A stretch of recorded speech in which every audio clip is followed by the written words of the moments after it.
রংপুরের মধ্যে একমাত্র জাতীয় পার্টি যে ব্যানার নিয়ে লাঠি সোটা নিয়ে আর সেই বৈষম্য বিরোধীর পক্ষে ছিল। আজকে সব ধরনের সহযোগিতা আমরা করেছি, বলতে চাই না কি সহযোগিতা আমরা করেছি। আবু সাইদের বাজার জিয়ারত রাজনৈতিক দলের প্রথম নেতা জিএম কাদের সহ আমরা গিয়ে জিয়ারত করেছি, আমরা যতটুকু পেরেছি সহযোগিতা করেছি। প্রিয় ভাইরা আমার, আজকে সেই এনসিবির কুলাঙ্গারেরা আজকে জাতীয় পার্টির বিপক্ষে তারা লাগছে। তা আমরা চাই যে প্রশাসন সরে দাঁড়ান, মাঠ ফ্রি করেন।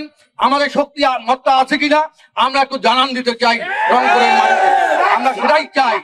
আমরা রংপুর কোতোয়ালির ওসি মামলা যদি 24 ঘন্টার মধ্যে এন্ট্রি না হয় তাহলে কিন্তু আমরা বুঝবেন জাতীয় পার্টি আবার কি করতে পারে। থানা ঘেরাও সহ অন্য কর্মসূচি কিন্তু আমরা নেব। আমরা চাই যে আইনের গতিতে চলবে। আপনারা তদন্ত করে দেখবেন, ভিডিও ফুটেজ আছে, কারা কারা এই সন্ত্রাসী হামলার সঙ্গে সম্পৃক্ত তাদেরকে গ্রেফতার করবেন। আমরা চাই না যে আমরা মব ভায়োলেন্সের মতো আমরাও মব ভায়োলেন্স করি, আমরা চাই না। কিন্তু ইংরেজিতে কথা আছে নিউটনের ৩য় সূত্র, যে every action there is an equal and opposite reaction.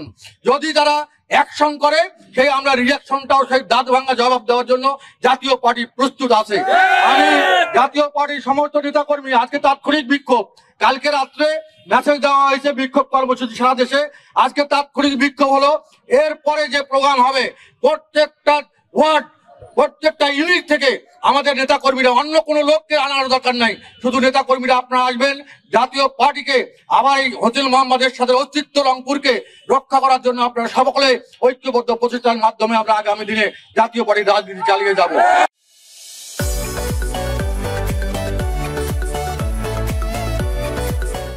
তার বাসায় সে একাই ছিল, সেখানে তার সন্ত্রাসী এনসিপি এবং বৈষম্যবিরোধী ছাত্র আন্দোলনের নেতারা তার বাড়িতে হামলা করেছে তাকে হত্যার উদ্দেশ্যে, এবং তার বাড়িতে গান পাউডার দিয়ে মোটরসাইকেল জ্বালিয়ে দিয়েছে, ফাঁকা গুলি করেছে, ককটেল বিস্ফোরণ করেছে। আমরা প্রশাসনের লোকের সম্মুখে এই সকল ঘটনা ঘটেছে। প্রশাসনের লোকদেরকে আমরা অনুরোধ জানিয়েছিলাম তাদের বিরুদ্ধে আইনানুগ ব্যবস্থা গ্রহণ করার জন্য। আমরা গতকাল আমাদের নেতারা মামলা করতে গিয়েছিল, আমাদের ছাত্র সমাজের সাধারণ সম্পাদক আরিফ আলী এবং আমাদের সাংগঠনিক সম্পাদক কেন্দ্রীয় কমিটির মিলন এবং কেন্দ্রীয় নির্বাহী কমিটির সদস্য অ্যাডভোকেট মোকাম্মেল সাহেব সহ ওসি সাহেব মামলা নিতে বিলম্ব করেছে। তারপরে মামলার কাগজটা গ্রহণ করেছে, তার মামলা দেওয়া হয়নি। তবে আপনারা একটা জিনিস আমরা বারবার অনুরোধ করেছি, রংপুরে জাতীয় পার্টি শান্তিপ্রিয় একটি দল, শান্তি শৃঙ্খলা বজায় রেখে মানুষের ভালোবাসা নিয়ে এই দলটা চলে রংপুরে। এই দলের ভালোবাসা সুশৃঙ্খলতা, আপনারা শান্ত থাকার স্বভাবকে আপনারা যদি মনে করেন যে আমরা পাগলের স্বর্গে বাস করছি, আপনারা ভুল করবেন। অতি বিলম্বে আপনারা মামলাটি গ্রহণ করবেন, এই প্রত্যাশা এবং সন্ত্রাসীদেরকে গ্রেফতার করবেন এই দাবি জানাচ্ছি।